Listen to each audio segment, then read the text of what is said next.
Las artimañas a las que recurrieron todos los creadores cinematográficos desde el inicio del mismo medio han sido una parte esencial tanto de la narración de las historias como de lo que hoy se conoce como magia del cine, es decir, de lograr contar realidades inverosímiles o impactantes del mundo, pero extrañamente en una forma en la que el espectador pueda conectarse.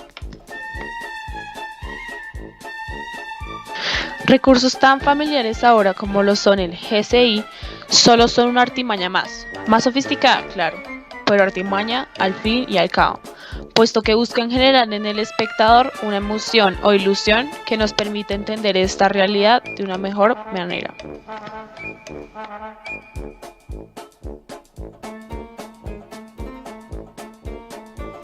Pero el mejor caso para evidenciar esto es el de los pioneros de estas historias,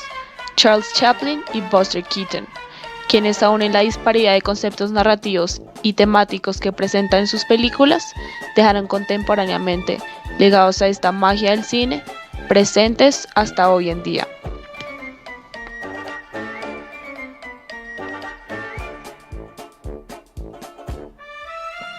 A pesar de lo que se podría pensar, el hecho de simplemente registrar o filmar un acontecimiento sin ningún tipo de narrativa no cuenta de la misma manera la realidad de lo que le haría una historia, ya sea dramática, cómica o documental. Seguramente esto habrá pasado por la cabeza de Charles Chaplin o Buster Keaton al momento de filmar dos de sus películas con más contenido en cuanto a la crítica social se refiere. Es decir, Tiempos modernos y El maquinista de la General. Ambas obras maestras del cine silente, pero curiosamente, cada una contiene una esencia muy diferente a la otra.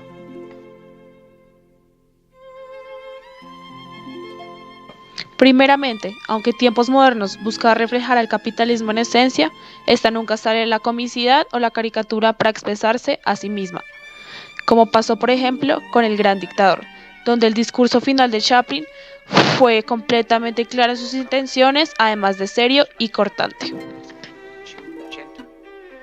Pero este aspecto no le quita lo brillante que es. El género de la película es el de drama-comedia, aun cuando, por ejemplo, los movimientos mecánicos de Chaplin y los demás trabajadores de la fábrica procuraron un argumento cómico, de igual forma expresaban el Fordismo en su máxima expresión, el cual básicamente era la reducción del trabajo mecánico a un simple movimiento, como el atornillar una tuerca, como el que tenía que hacer Chaplin, aunque como él también expresa en el filme, esta forma de reducción del trabajo llega a afectar a los trabajadores, física y mentalmente.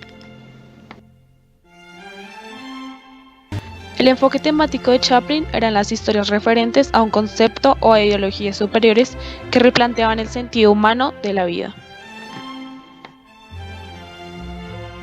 Uno de los directores que hacen referencia a Chaplin fue el afamado director Billy Wilder,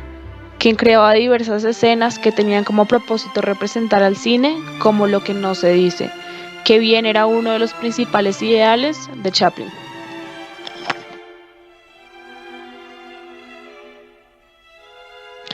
Y otro de sus grandes fanáticos fue Walt Disney, puesto que en muchas de sus animaciones hace referencia a actuaciones protagonizadas por el mismo Chaplin, y hace énfasis en cómo se podía crear comedia en situaciones sombrías o con temáticas incluso incómodas para los espectadores,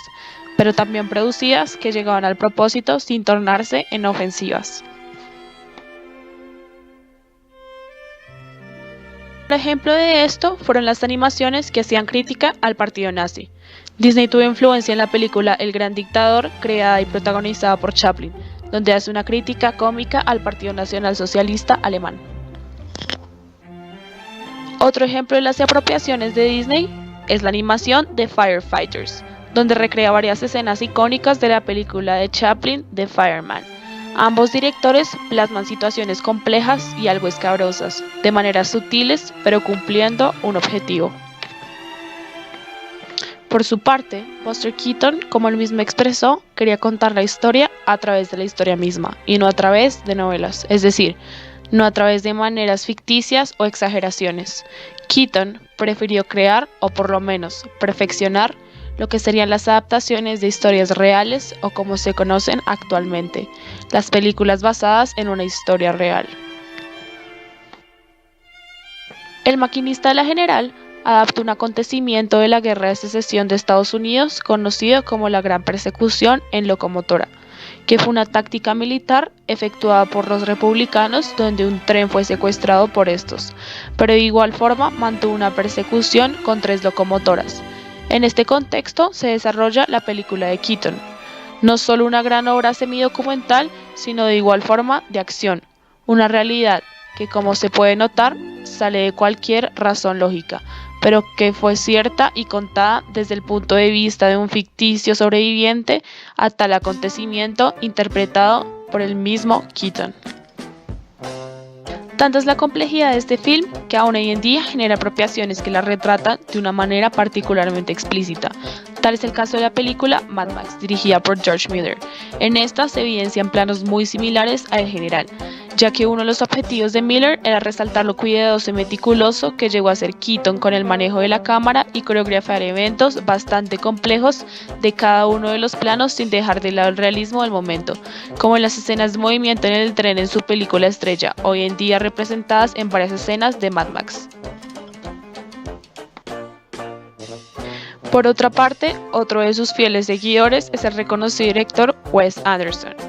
Él acoge cientos de valores arraigados en las producciones de Keaton, tales como la entrega impecable sin errores de cada escena y la actitud juguetona que creaba con las geometrías. Esto se evidencia especialmente en la película El Gran Hotel Budapest, en los momentos en que las figuras dan detalles claros de lo que se quiere transmitir.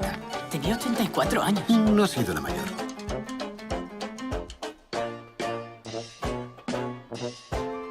Realmente, la indudable creatividad de dos de los grandes maestros del cine silente siempre fue en cada una de sus obras, no solo muestra de su genialidad al momento de contar historias, sino que también estas expresan por sí mismas quién era cada director,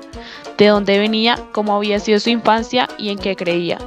cada uno expresándose a su manera, pero logrando simpatizar con un público no siempre receptivo y que se había acostumbrado muchas veces simplemente a la comedia o a la propaganda, pero nunca a ver la realidad tratada, tanto de forma metafórica como literal. El cine sin este aspecto transgresor no se hubiera desarrollado de la misma forma en la que la hizo,